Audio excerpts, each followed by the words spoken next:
الرحمن الرحيم يا أيها الذين آمنوا كتب عليكم الصيام كما كتب على الذين من قبلكم لعلكم تتقون أياما معدودات صدق اللہ العظیم۔ دوستو، ان آیات شریفہ میں رمضان المبارک کے روزے اور اس کے متعلق کچھ احکام بیان کیے گئے ہیں۔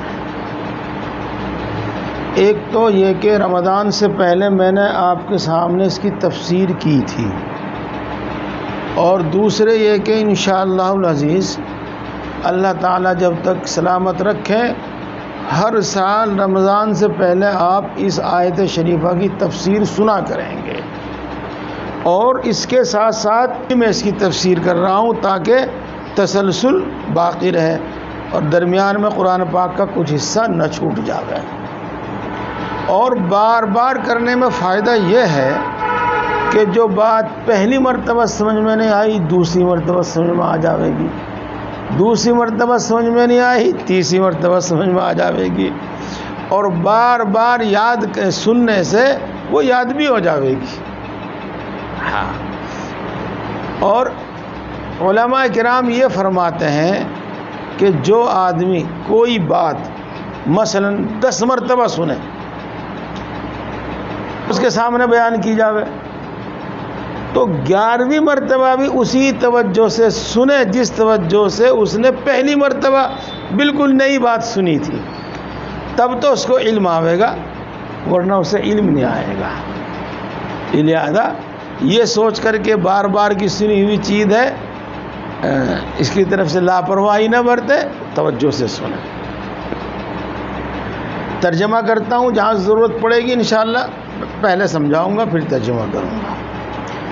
اے ایمان والو، تم پر روزے فرض کیے گئے ہیں جیسا کہ تم سے پہلی امتوں پر فرض کیے گئے تھے، تاکہ تم متقی اور پرہیزگار بن جاؤ۔ روزے فرض ہیں اور اسلام کے ارکان میں سے ایک رکن ہے۔ اس کو ہم آسان اردو میں یوں کہہ دیں گے کہ بنیادی احکام میں سے ایک حکم ہے جس پر اسلام کی ساری عمارت ٹکی ہوئی ہے، ان ستونوں میں سے ایک ستون ہے، یہ کہا گیا۔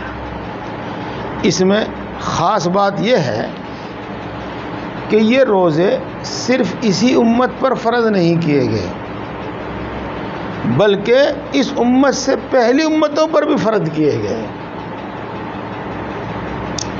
یہ بات آپ سن چکے ہیں، اب پھر سنیے گا۔ اسلام میں جتنے احکام ہیں قریب قریب وہ تمام احکام آدم علیہ السلام سے لے کر آج تک ہیں، ان میں تھوڑی سی ترمیم ہوتی رہی۔ مثلا ہمارے دن میں 1 مہینے کے روزے ہیں، یہود کے دن میں اور اسی طرح نصارہ کے دن میں 40 دن کے روزے تھے۔ ہمارا روزہ وہ صبح صادق سے لے کر سورج غروب ہونے تک ہے، اور اس میں نہ کمی کرنے کی اجازت ہے نہ زیادتی کی اجازت ہے۔ اگر کوئی شخص جان بوجھ کر 1 منٹ کے صبح صادق ہونے کے 1 منٹ کے بعد کھا لے اور پھر پورے دن کا روزہ رکھے، ہونے کا نہیں۔ اگر کوئی شخص جان بوجھ کر سورج غروب ہونے سے 1 منٹ پہلے افطار کر لے تو اس کا روزہ ہونے کا نہیں۔ یہ ہے میری معلومات کے مطابق، جہاں تک مجھے معلوم ہے، ہو سکتا ہے میری معلومات کچی ہوں چونکہ ہمیں اتنا زیادہ مطالعہ نہیں ان کا، بس جو ہم کتابیں پڑھتے رہتے ہیں اور ان میں جتنی بات سامنے آئی ہے بس وہ معلوم ہے ہمیں۔ نصارہ میں اکثر و بیشتر اپنی مرضی کے اوپر ہے. ہم یہ نہیں کہہ سکتے کہ یہ حکم اللہ ہی کی طرف سے ان کو دیا گیا تھا یا انہوں نے اپنی سہولت کے واسطے یہ کام کر لیا. جی ہاں، عام طور سے ان کا روزہ 24 گھنٹے کا ہے، سورج غروب ہونے سے لے کر اور سورج غروب ہونے تک 24 گھنٹے کا ہے. لیکن چاہے وہ 6 گھنٹے کا رکھ لو، چاہے 12 گھنٹے کا رکھ لو، چاہے 13 گھنٹے کا رکھ لو، یہ بھی ہے ان کو. چاہے 48 گھنٹے کا رکھ لو، چاہے 72 گھنٹے کا رکھ لو، یہ بھی ہے انہوں نے. یہ سب باتیں بتلاتی ہیں کہ یہ احکام اللہ کی طرف سے جس طرح دیے گئے تھے اس طرح نہیں ہیں. انہوں نے اس میں اپنی منمانیاں اور اپنی سہولتیں داخل کر لی. جی، جیسا کہ ہندوؤں کا برت، دیکھو میرا دل تو کہتا ہے یہ کہ یہ کسی معبود کا، اللہ کا حکم دیا ہوا نہیں ہے، بلکہ اس میں منمانا کیا گیا کہ ان نہ کھاؤ، پھل کھاؤ. بھائی جب دودھ پی رہے، پھل کھا رہے، پھر وہ روزہ ہی کہیں گا ہوگا تو اور مزے آ گئے سارے دن اس میں. جی ہاں، اسی طریقے سے چلو جی، یہود کے یہاں بھی 40 روزے ہیں اور نصارہ کے یہاں بھی 40 روزے ہیں. یہود کا تو قصہ آپ نے پڑھا ہوگا. حضرت موسیٰ علیہ السلام کو اللہ تبارک و تعالیٰ نے حکم دیا تھا کہ تم 40 روزے رکھو، 30 روزے رکھو، اور 30 روزے رکھنے کے بعد ہمارے پاس آؤ، ہم تم سے بات کریں گے اور تمہیں تورات عطا کریں گے، احکام عطا کریں گے. حضرت موسیٰ علیہ السلام نے 30 دن کے روزے رکھے. پھر جو منہ میں بدبو وغیرہ ہوئی تو اس کو اچھی طرح صاف کر کے اللہ تبارک و تعالیٰ کے سامنے، یعنی کوئی طور پر گئے تاکہ اللہ تبارک و تعالیٰ سے ہم کلامی ہو تو منہ میں کوئی بدبو نہ ہو، صاف ہو. تو اللہ تبارک و تعالیٰ نے ارشاد فرمایا کہ موسیٰ، یہ روزے رکھنے کی وجہ سے منہ میں جو بدبو ہو جاتی ہے یہ تو ہمارے نزدیک مشک کی خوشبو سے بھی زیادہ بہتر ہے، لہذا 10 روزے اور رکھ کے آؤ اور اسی بدبو کے ساتھ آؤ جو خالی پیٹ رہنے کی وجہ سے منہ میں ہو جاتی ہے. تو 10 روزے اور رکھے انہوں نے اور پھر گئے طور پر اور تورات ان کو عطا کی گئی. اس طریقے سے موسیٰ علیہ السلام نے 40 روزے رکھے، تو یہود بھی 40 روزے رکھتے ہیں. یہ یہاں خاص بات یہ بتا تو دی میں نے، پھر بتا دوں. یہ بات حضرت مولانا مفتی شفیع صاحب رحمۃ اللہ علیہ نے لکھی ہے کہ من قبلکم میں آدم علیہ السلام سے لے کر عیسیٰ علیہ السلام تک سب انبیاء داخل ہیں اور قریب سبھی امتوں میں روزے تھے. البتہ ان کی کیفیت الگ الگ تھی، جیسے کہ میں نے آپ کو کچھ بتایا. روزے کی خاصیت یہ ہے کہ اگر آدمی روزہ صحیح طریقے سے رکھے تو اس کے اندر پرہیزگاری پیدا ہوتی ہے. پرہیزگاری کا کیا مطلب؟ اللہ کی نافرمانی سے بچنے کی طاقت اور جذبہ پیدا ہوتا ہے انسان کے اندر. اللہ کی نافرمانی 2 طریقے سے ہو جاتی ہے. جن کاموں کا حکم دیا ہے ان کو نہ کرے، نافرمانی ہو گئی. جن کاموں سے بچنے کا حکم دیا ہے، نہ کرنے کا حکم دیا ہے، ان کو کرے، نافرمانی ہو گئی. تو روزے کی خاصیت یہ ہے کہ اس سے احکام پر عمل کرنے کا جذبہ پیدا ہوتا ہے اور گناہوں سے بچنے کا جذبہ پیدا ہوتا ہے. لعلکم تتقون کا مطلب ہوا ایام معدودات، چند دنوں کے روزے. اوپر آیت شریفہ میں یہ تو بتایا گیا کہ تمہارے دن میں روزے فرض ہیں، یہ نہیں بتایا گیا کہ کتنے روزے فرض ہیں. اس آیت شریفہ میں بھی یہ بات صاف نہیں بتائی، بتلایا کہ چند دنوں کے روزے ہیں بس. آگے بتاؤں گا، پھر آگے آئے گا. یہاں اللہ تبارک و تعالیٰ نے روزہ فرض کرنے کے ساتھ ساتھ ایک سہولت عطا فرمائی امت کو. بار بار آپ سنتے ہیں نا، دین کے اندر سہولت ہے، دین کے اندر سہولت ہے. اگر ہم مسائل جانیں، مسائل سے واقف ہوں تو پتہ چلے کہ اسلام کے اندر، دین کے اندر کتنی سہولت ہے. فمن كان منكم مريضا او على سفر فعدة من ایام اخر. تم میں سے جو شخص بیمار ہو یا کوئی شخص سفر میں ہو تو اس کے ذمے دوسرے دنوں کا شمار ہے۔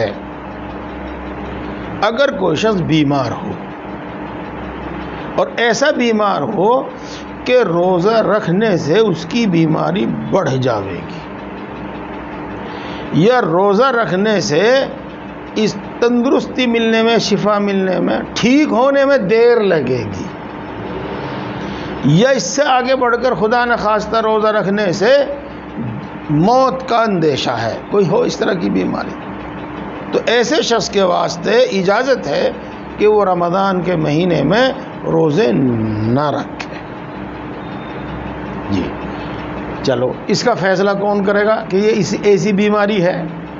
جی ایسا ڈاکٹر، ایسا حکیم جو شریعت کے مسائل سے بھی واقف ہو اور بیماریوں سے بھی واقف ہو، اسے پتہ ہو کہ کس بیماری میں روزہ چھوڑنے کی اجازت ہے، کس میں نہیں ہے، اور یہ بھی پتہ ہو اس کو کہ یہ واقعی ایسی بیماری ہے کہ اس میں روزہ نقصان دے گا، لہذا روزہ نہ رکھے، وہ یوں کہہ دے۔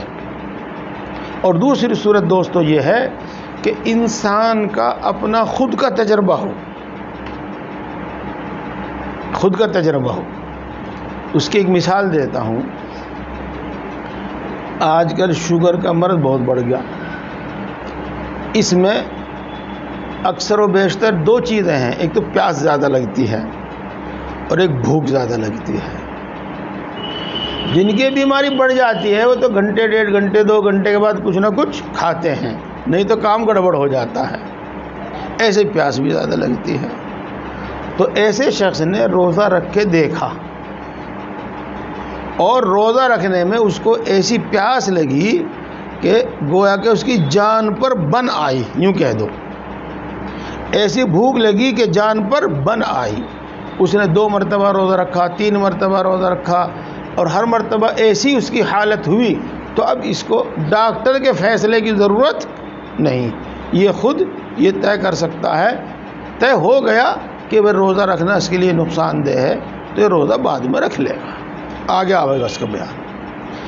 اسی طریقے سے اگر کوئی شخص شرعی سفر پر ہو، سفر میں ہو، شرعی سفر یعنی 77 کلومیٹر جانے کی نیت سے وہ اپنی بستی سے باہر نکل جاوے، یہ تو اب وہ مسافر ہو گیا، اپنی بستی سے باہر نکل گیا۔ جی ہاں، مثال کے طور پر سمجھو ایک شخص کا مکان عیدگاہ پہ ہے، تو جب تک، اور اس کو جانا ہے کاندلے کی طرف، تو جب تک وہ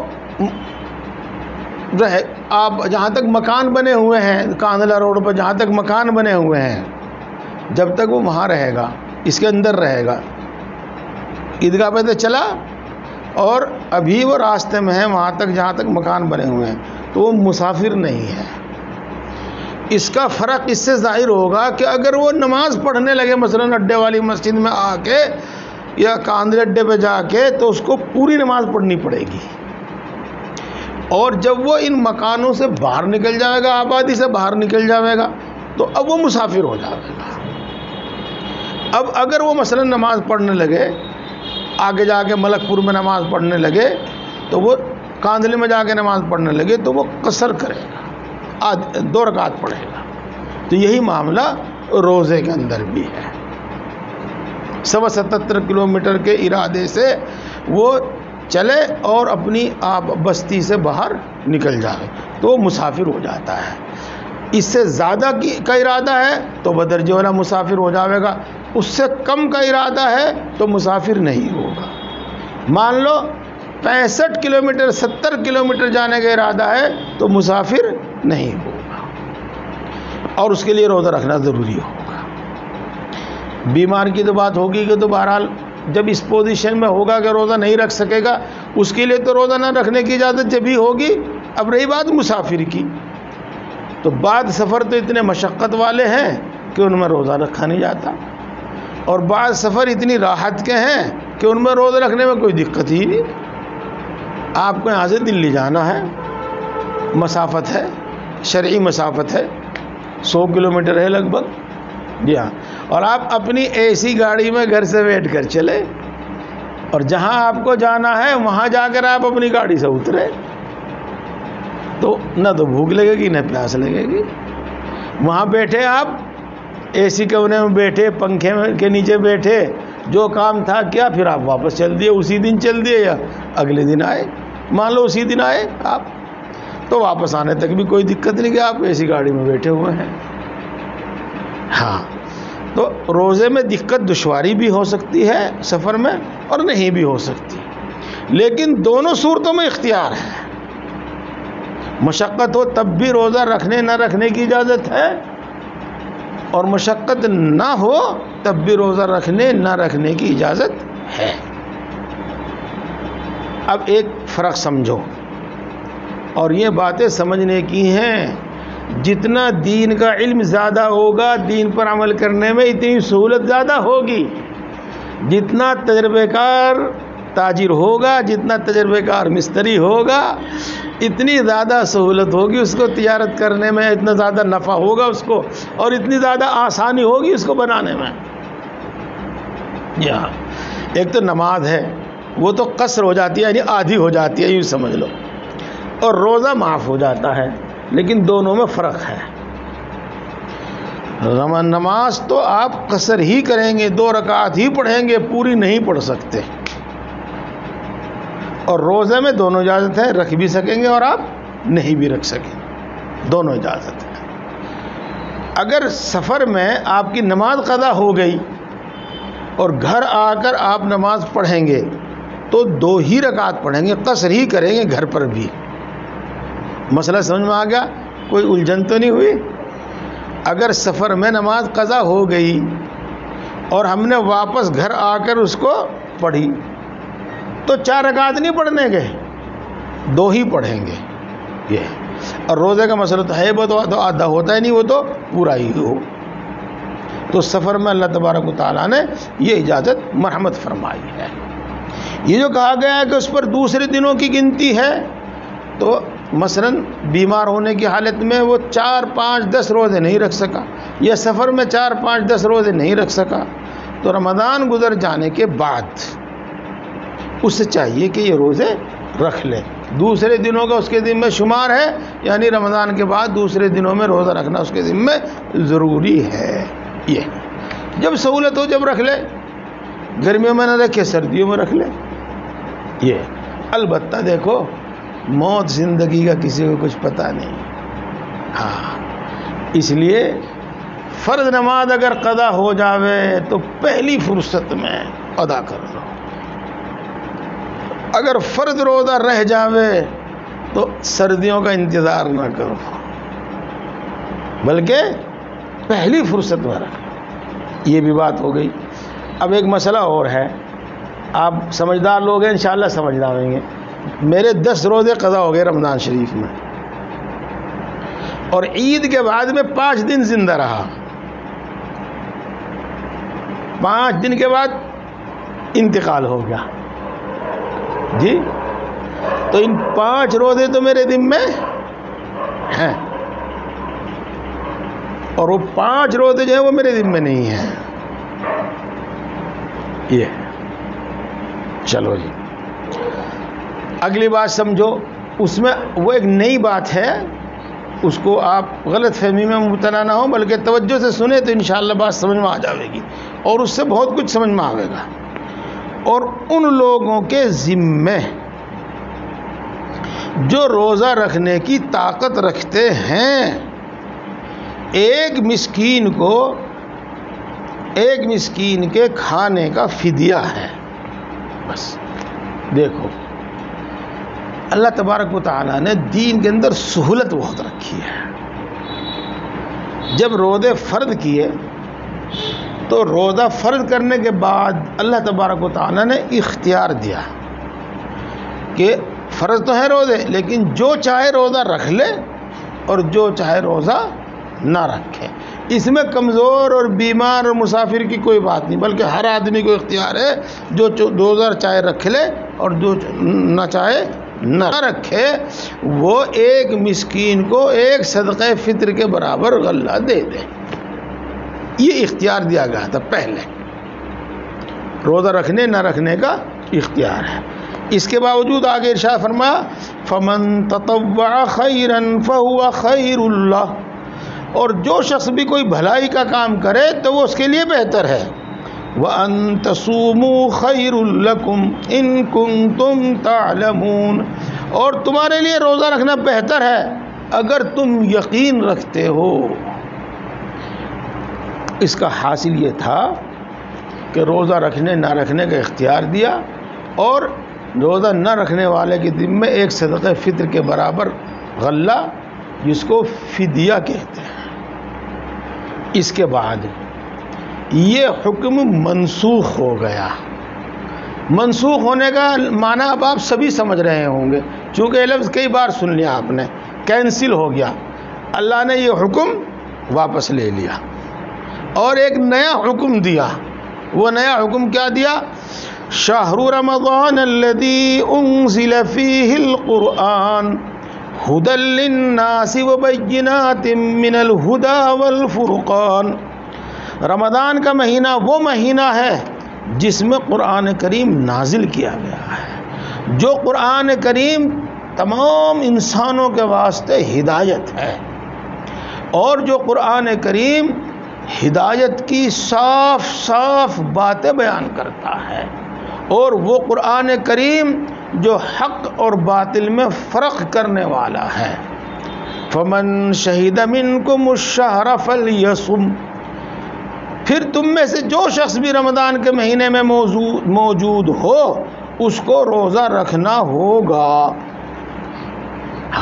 پہلے تو وہ حکم تھا جو بار بار میں نے آپ کو بتا دیا. اب جب یہ آیت شریفہ نازل ہو گئی تو اس میں وہ حکم کینسل کر دیا گیا، اور یہ کہا گیا کہ اب سب کو روزہ رکھنا ہوگا. آسان سے الفاظ میں کہہ دوں، پہلے روزے کا حکم اختیاری تھا، رکھو یا نہ رکھو. پھر جب یہ آیت شریفہ نازل ہوئی تو حکم یہ اب پرماننٹ ہو گیا، لازم ہو گیا، ہر آدمی پر لازم ہو گیا. اب اس میں یہ اختیار نہیں رہا کہ چاہے رکھ لو یا نہ رکھ لو، اور طاقت رکھنے والا بھی فدیہ دے دے، اب یہ اختیار نہیں رہا. ہاں، بیمار اور مسافر کے لیے وہی حکم ہے، اور اس حکم کو اللہ تبارک و تعالیٰ آگے دہرا رہے ہیں. اس میں اور کچھ باتیں ہیں جن پر یقین ضروری ہے اور جس کے بارے میں جاننا ضروری ہے. اللہ تبارک و تعالیٰ نے قرآن پاک شب قدر میں اتارا ہے، اور شب قدر رمضان میں. انا انزلناہ فی لیلۃ القدر، اس صورت شریفہ میں یہ بات بیان کی گئی ہے. تو رمضان کی ایک فضیلت تو یہ ہے کہ اس مہینے میں ہم کو احکام دیے گئے، دین دیا گیا، قرآن دیا گیا، احکام دیے گئے. ایک بات. اور دوسری بات جو جانی پہچانی ہے کہ قرآن پاک تھوڑا تھوڑا 23 سال میں نازل ہوا. تو قرآن پاک کی ابتدا تو ہو گئی تھی شب قدر میں، رمضان میں، اور اس کے بعد پھر یہ تھوڑا تھوڑا نازل ہوتا رہا 23 سال تک. جی اچھا، قرآن تمام انسانوں کے واسطے ہدایت ہے. ہدایت کا لفظ عربی ہے، ہم شاید اس کا مفہوم نہ سمجھتے ہو. اس کا ترجمہ کرو پہلے تو اس طرح پر کہ سیدھا راستہ، ایسا راستہ جو آدمی کو اس کی منزل تک پہنچا دے. اور اس سے بھی زیادہ آسان کرو، زندگی گزارنے کا صحیح طریقہ، یہ اس سے بھی زیادہ آسان ہو. اور یہ ہدایت مسلمانوں ہی کے لیے نہیں ہے، بلکہ یہ ہدایت تمام انسانوں کے لیے ہے. البتہ اس سے نفع وہ اٹھاتے ہیں جن کے دلوں میں اللہ کا خوف ہے اور وہ اس کو صحیح سمجھنے کی کوشش کرتے ہیں، صحیح سمجھتے ہیں، اور جو اس کو اپنے من مانے مطلب کے لیے استعمال کرتے ہیں وہ اس سے گمراہ ہو جاتے ہیں. یہ ہے. اور اس میں زندگی گزارنے کے صاف صاف اصول بیان کیے گئے ہیں. وہ بینات من الہدی، صاف صاف اصول بیان کیے گئے ہیں. والفرقان، اور اس میں حق و باطل کے درمیان بالکل صاف فرق کر دیا گیا ہے. یہ اب دیکھو قرآن پاک کے جو احکام ہیں ایک تھا، دوسرے شریعت کے جو حکم ہیں وہ زندگی گزارنے کے بالکل صاف صاف اصول ہیں. ان کو اپنے واسطے مشقت نہ سمجھو، وہ مشقت نہیں، دشواری نہیں. جو ان کو اپنے لیے دشوار سمجھے وہ بات الگ ہے. جی جی ہے تو کہاوت، اور ہو سکتا ہے صحیح ہو سکتا ہے غلط ہو، لیکن بات آسانی سے سمجھ میں آ جائے گی اس لیے سنا رہا ہوں میں. جی دو کاہل اور سست آدمی بیری کے درخت کے نیچے لیٹے ہوئے تھے. بیری کے درخت پہ سے ایک بیر گرا اور سینے پہ گر گیا، اس کے پڑا رہا ہے سینے پہ. اس میں خود میں تو اتنی ہمت نہیں ہوئی کہ اٹھا کے منہ میں گیر لے. وہ اپنے پاس والے سے کہے کہ بھائی مجھے بھوک لگ رہی، یہ میری چھاتی پہ بیر پڑا، اس کو اٹھا کے میرے منہ میں گیر دیے. اگنا بھائی میں تو نہیں گیرتا. کیوں نہیں گیرتا؟ پرسوں جب میرے منہ میں کتا موت رہا تھا میں نے تو یہ کہا تھا کہ اسے ہٹا دے، تو نے ہٹایا تھا. تو میرے دوستو جب آدمی کاہل ہو جاوے، جب آدمی سست ہو جاوے اور کچھ نہ کرے تو اس کا تو کوئی علاج نہیں ہے اور نہ اس کی کوئی حد ہے. جی سستی کی، کاہل ہو جانے کی کوئی حد نہیں ہے. بیر کو منہ میں اٹھا کر منہ میں گیرنا یا کتے کو ہٹا دینا مونتے ہوئے کو، جب یہ نہیں تو اور کیا کر سکتا ہے؟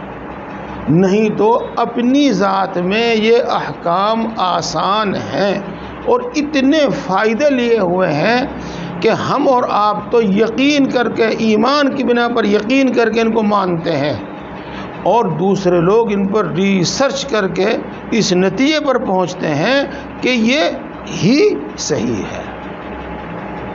چنانچہ پوری تفصیل تو میں بتا نہیں پاؤں گا، الفاظ جوں کہ تو مجھے اس وقت یاد نہیں ہے.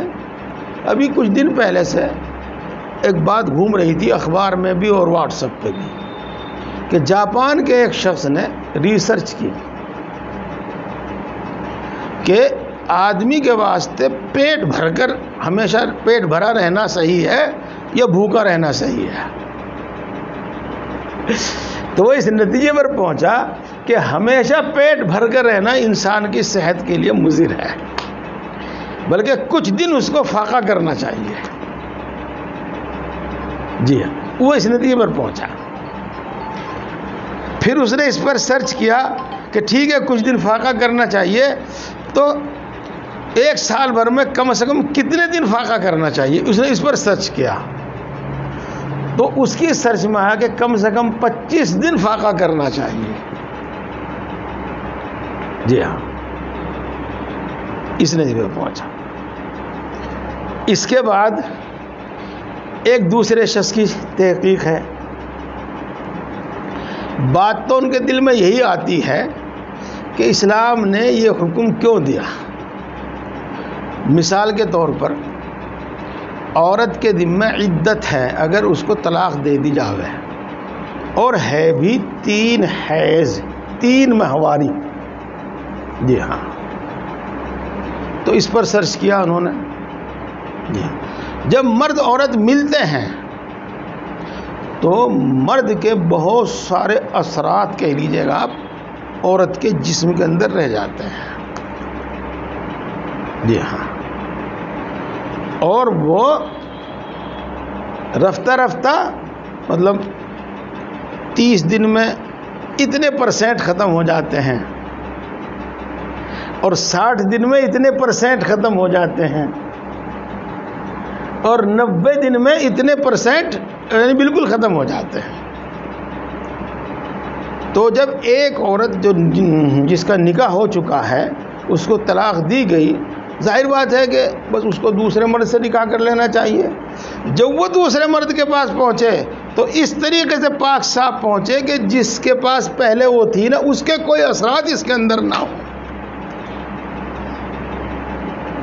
ہاں جی ہاں، یہ تو میں نے آپ کو 2 بات بتا دی، شاید نہیں ہو.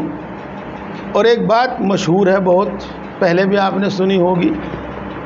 ایک ہائی لیول کی دعوت میں شریک تھے لوگ، تو کھانے سے پہلے ہاتھ دھوئے. ان میں سے ایک صاحب جو پڑھے لکھے تھے اپنے حساب سے، انہوں نے ہاتھ دھو کے تولیے سے نہیں پوچھے. ایک میرے جیسا ملا جی بھی تھا، اس نے بھی ہاتھ دھو گئے، تولیے سے نہیں پوچھے. باقی سب لوگوں نے کھانے سے پہلے ہاتھ دھو کے صابن سے تو بغیر صابن کے تو تولیے سے ہاتھ پوچھے. جی ہاں، تو ایسے میں سوال پیدا ہو جاتا ہے. بعض مرتبہ تو لوگ تولیہ پیش کرنے لگتے ہیں پہلے بھی.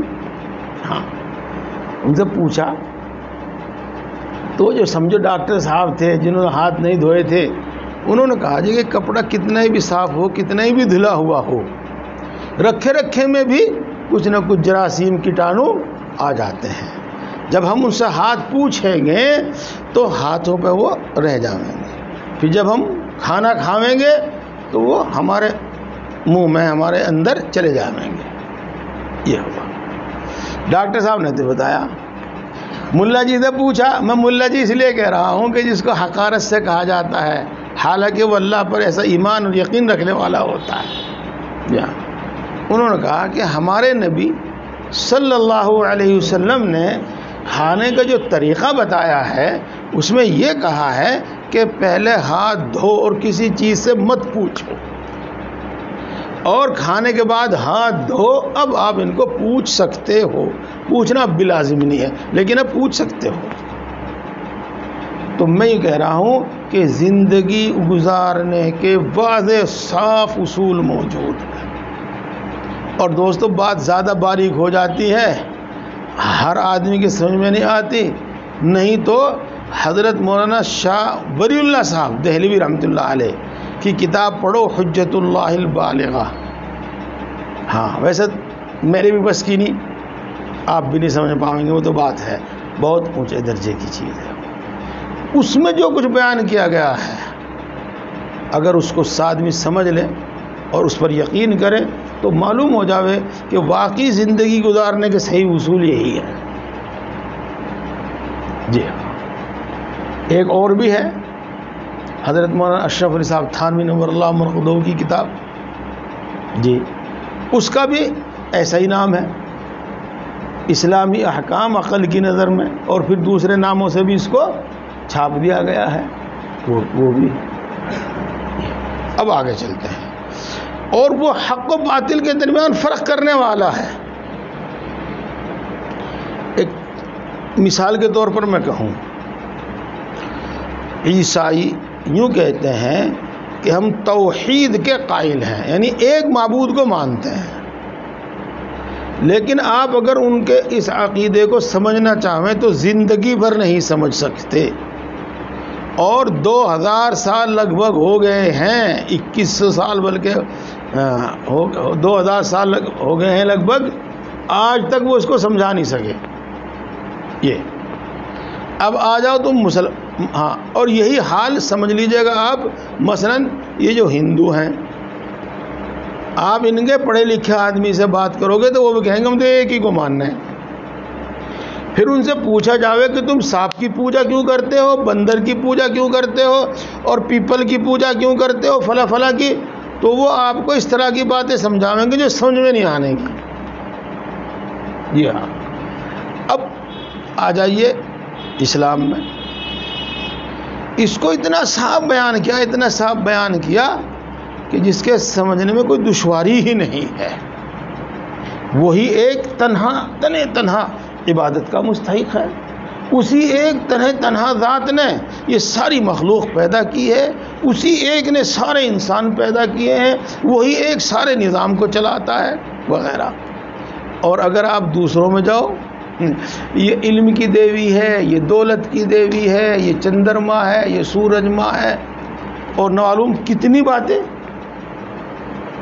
اگر ان کو سمجھنا اور یاد رکھنا چاہیں تو بہت الجھن.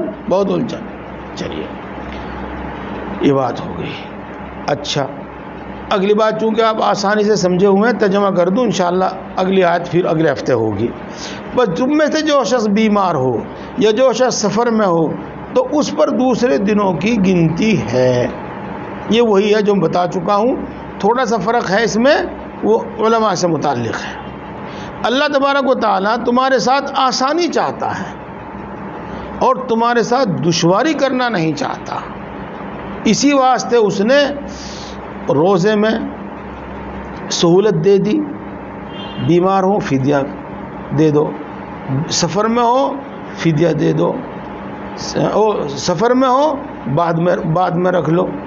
اس طرح کی بہت ساری سہولتیں دے دی ہیں. وَلِتُكْمِلُوا الْعِدَّةَ، اور تاکہ تم شمار پورا کر سکو. جب روزہ رکھنا آسان ہوگا تو 30 روزے پورے کر لے گا، اور اگر دشواری ہوگی تو نہیں کر سکے گا. اس لیے اللہ نے آسان کر دیا تاکہ 30 کی گنتی پوری کر دے. وَلِتُكَبِّرُوا اللَّهَ عَلَى مَا هَدَاكُمْ وَلَعَلَّكُمْ تَشْكُرُونَ، اور تاکہ تم اللہ کی بڑائی بیان کرو اس کے مطابق جو طریقہ تم کو بتایا گیا ہے، اور تاکہ تم اللہ تبارک و تعالیٰ کی ان نعمتوں کا شکر ادا کرو.